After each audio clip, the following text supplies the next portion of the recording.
I want to talk specifically. Although are emeritus, you still teach. I think is a very popular, probably what survey course. I think you have 400 students or something, which you're not. Which, as I said in the introduction, you're not teaching. I want to ask you specifically what kinds of things you feel you could not say in that classroom that are historically, of course, accurate.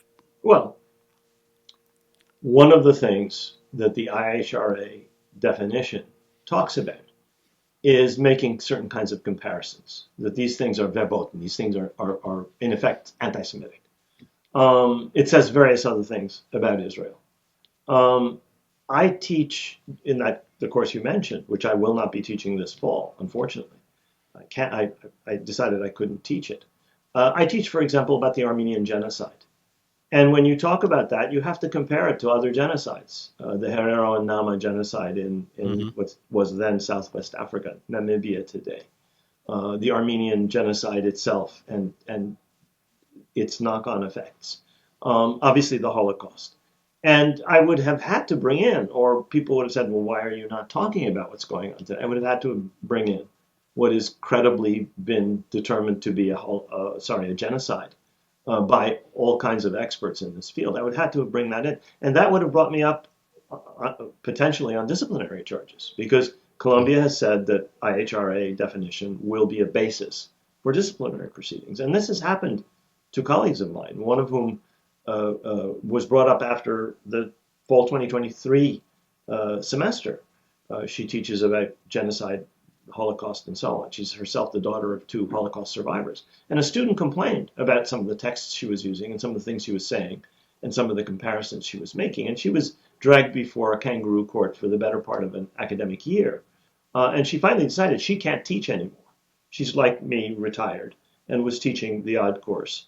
And I would have felt that teaching about, for example, the various constitutional laws in Israel, which are inherently racist, would lead me to fall afoul of one of the examples given in the IHRA definition, which is calling Israel a racist endeavor. Well, I mean, you talk about this law passed in 2018, which says only the Jewish people have the right of self-determination, and that Jewish settlement is a national value.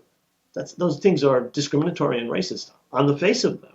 They are parts now of the Israeli constitution. They were adopted by the Knesset with a majority, which makes them constitutional provisions. I couldn't have said that in class without somebody saying, you're violating IHRA and dragging me through the idiotic kangaroo courts that Colombia has arbitrarily set up or chosen to use a federal law to set up. I had an argument with an administrator. They said, well, this is federal law. I said, you have the capability in these tribunals of saying this has no merits and just throwing them out. Instead, people are dragged through months and months and months of investigation.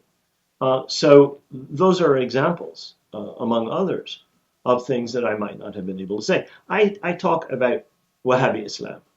Now, there are some people who could come up and say, well, the things you are saying are offensive to us as Saudis, an ethnic group, or are offensive to us in terms of our religious beliefs. And I would have had to put up with the same kind of idiotic proceedings that several of my colleagues have been dragged through, whereby they taught the subjects about which they know more than anybody on earth in some cases, using texts that are the standard texts. And students who are offended for whatever reason are able to use these procedures to, in one or two cases, either end their careers or force them to stop teaching what they were teaching.